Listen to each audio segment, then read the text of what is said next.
Hai, anda bersama dengan saya Fahim untuk video ulasan ataupun lebih kepada 5 perkara yang saya suka dan tidak suka mengenai Vivo X90 Pro. Saya dah gunakan peranti ini untuk beberapa minggu, saya rasa sudah hampir 3 minggu dah sebagai peranti harian saya. Dan saya agak teruja dengan apa yang telah Vivo lakukan. Tetapi persoalannya, mampukah Vivo X90 Pro ini melawan ataupun menewaskan Vivo X80 Pro yang kami di Amans nobatkan sebagai peranti mercu terbaik nombor 3 sepanjang tahun 2022.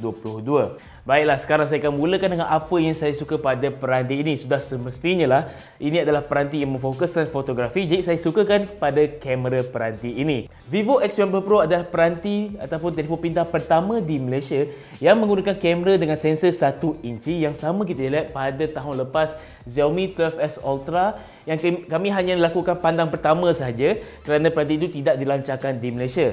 Sensor ini adalah sensor kerjasama antara Xiaomi, Leica dan juga Sony yang kini digunakan pada peranti Vivo bersama dengan lensa Zeiss pula. Jadi apa yang saya suka dengan kamera peranti ini adalah satu sekali, mode Super RAW yang mana mengambil gambar menggunakan sensor 1 inci ini secara mentah. Jadi kita boleh nampak segala butiran, segala teksturnya tanpa melalui pasca proses yang menambah warna ataupun menyunting warna, memberi kebebasan kepada pengguna seperti saya sendiri. Kemudian saya juga sukakan ciri mode portrait pada peranti Vivo. Walaupun mode portrait ni kali ini tidak sekemas pada Vivo X80 Pro, tetapi sekurang-kurangnya dalam aplikasi kamera menawarkan banyak mode Zeiss portrait yang menarik seperti biota, plana dan sebagainya, memberi efek bokeh yang lebih kreatif dan berbeza dengan kebanyakan peranti pintar yang lain. Kemudian yang saya suka juga pada peranti Vivo kali ini adalah video. Nampaknya Vivo telah cuba untuk menjadi sebuah peranti Android dan kamera yang lebih baik ataupun yang terbaik menghampiri iPhone kerana mode portrait video pada peranti ini amat mengejutkan kerana ia stabil, kualiti yang cantik, warna yang tajam dan juga seimbang dari pelbagai arah seperti menggunakan sinar bintang, menegak dan berlari sambil merekam video juga tidak menjadi masalah. Baiklah, yang kedua pula adalah prestasi peranti ini. Vivo X90 Pro menggunakan Dimensity 9200 dan jangan anda salah anggap dengar saja peranti Android dengan MediaTek terus kata ia tidak berkualiti dan tidak bagus. Jangan salah faham ya. Sebab kalau tahun lepas Asus ROG Phone 6D pun memilih Dimensity 9000 Plus pada peranti gaming mereka, kenapa pengeluar lain tidak boleh memilih Dimensity 9200 yang terbaru yang lebih berkuasa? Dan apabila saya uji peranti ini, skor penanda arahnya adalah hampir sama dengan Snapdragon 8 Gen 2 seperti pada peranti mereka yang lain iaitu EQ 11 hari itu ataupun beberapa peranti mercu lain yang sedang saya uji sekarang yang saya masih tidak boleh sebut peranti apakahnya. Tapi dari segi prestasi dan penggunaan adalah lebih kurang sama dan ianya memuaskan. Baiklah, yang ketiga pula adalah mengenai pengecasan pantas dan juga bateri. Tahun lepas Vivo X80 Pro hanya menggunakan pengecasan pantas sekitar 80W, tetapi tahun ini 120W yang sangat pantas. Bukan itu saja, bateri 4870mAh pada peranti ini turut boleh memberikan peranti X90 Pro ini ketahanan menghampiri 7 jam SOT untuk penggunaan ekstrim ataupun menghampiri 8 ke 9 jam jika penggunaan yang ringan. Tetapi apabila anda menggunakan banyak tetapan, banyak kamera, banyak permuar, 6 jam SOT juga tiada masalah dan 120W charge adalah sekitar 25 minit saja daripada 1 hingga 100%. Apa anda nak hiraukan? Dan Vivo X90 Pro juga ada menyokong pengecasan nirwaya sehingga 50W. Jadi ini adalah satu peranti yang terbaik. Nampaknya ketua editor kami, Effie ataupun Obe turut ingin memberi pendapat mengenai Vivo X90 iaitu versi biasa peranti ini. Kita dengar dulu pendapat dia apa. Hai.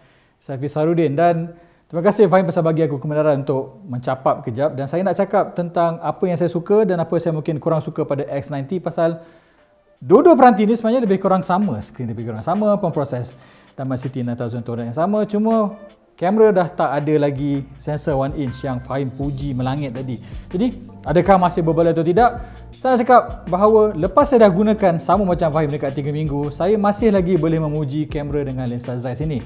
Saya katakan begitu pasal walaupun sensor 50MP yang bukan 1 inch, gambar dia nampak natural dan apabila saya pergi daripada lensa sudut lebar ke ultra sudut lebar, warna konsisten. Ini benda yang mungkin orang anggap sebagai not big deal, tapi jika anda banyak ambil gambar, selalu perasan ada perbezaan warna antara lens ini tak berlaku pada X90 dan saya cukup suka pasal inilah sesuatu yang saya rasakan sepatutnya dah jadi standard pada kesemua peranti pintar pada tahun 2023. Satu lagi saya suka, Fahim tak cakap tadi ialah tentang Dimensity 9200 ni.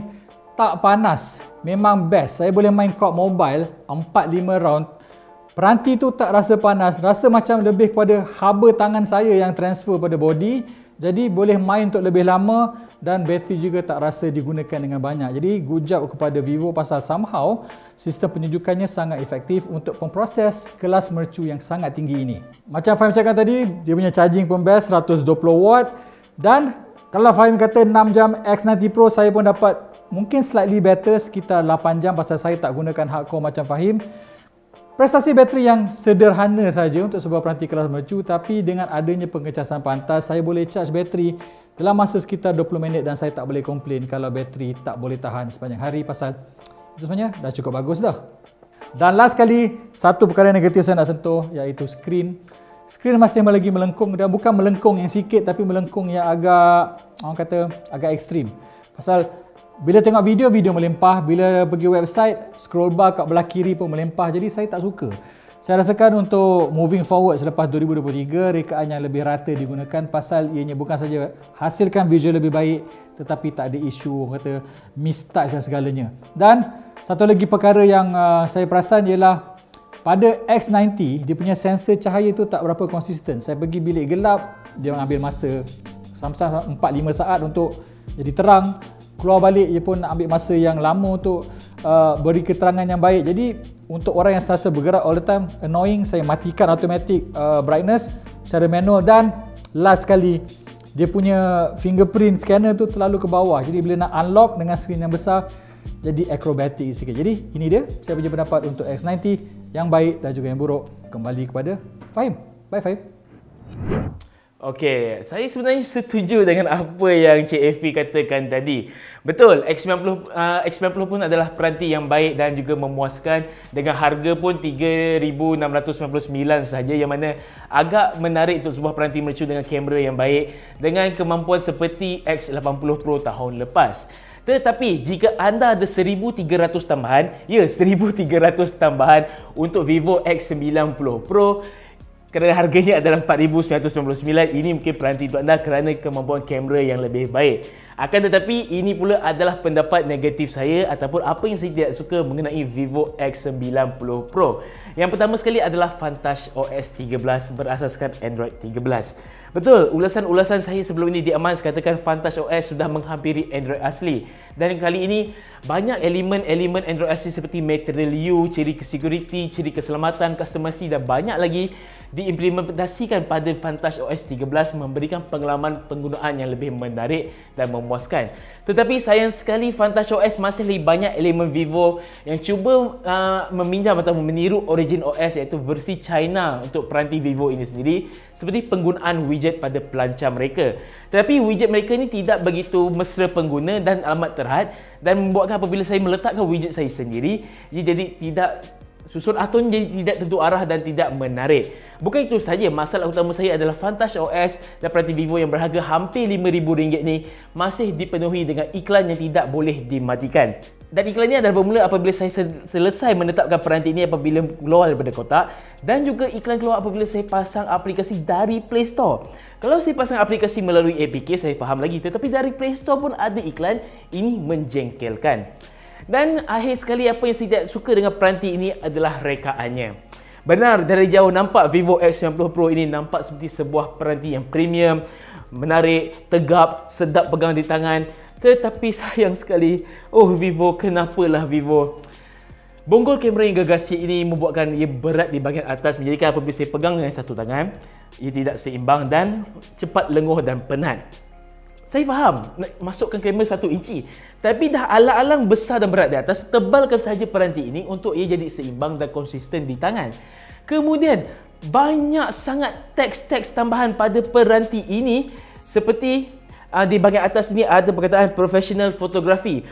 Dan di bahagian belakang ada jalur dengan extreme imagination dengan pilihan muka type ataupun font yang menjadikan peranti ini nampak tidak mewah, dan kemasan warna hitam legendary black ataupun kulit palsu di belakang ini menjadikan peranti ini tidak nampak begitu premium.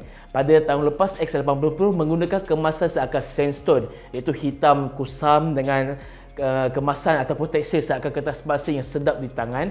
Jadi pada saya yang tahun lepas nampak lebih premium berbanding tahun ini. Jadi itu saja pendapat saya untuk Vivo X90 Pro yang berharga RM4,999. Benar, harga hampir RM5,000 adalah sebuah harga iPhone. Untuk seperti Android yang berharga menghampiri iPhone, anda mungkin kata tidak berbaloi.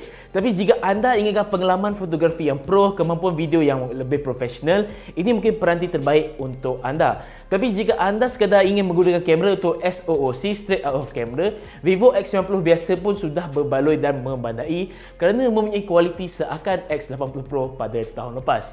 Itu sahaja daripada saya, Fahim Zah. Jumpa lagi dalam video aman akan datang. Assalamualaikum.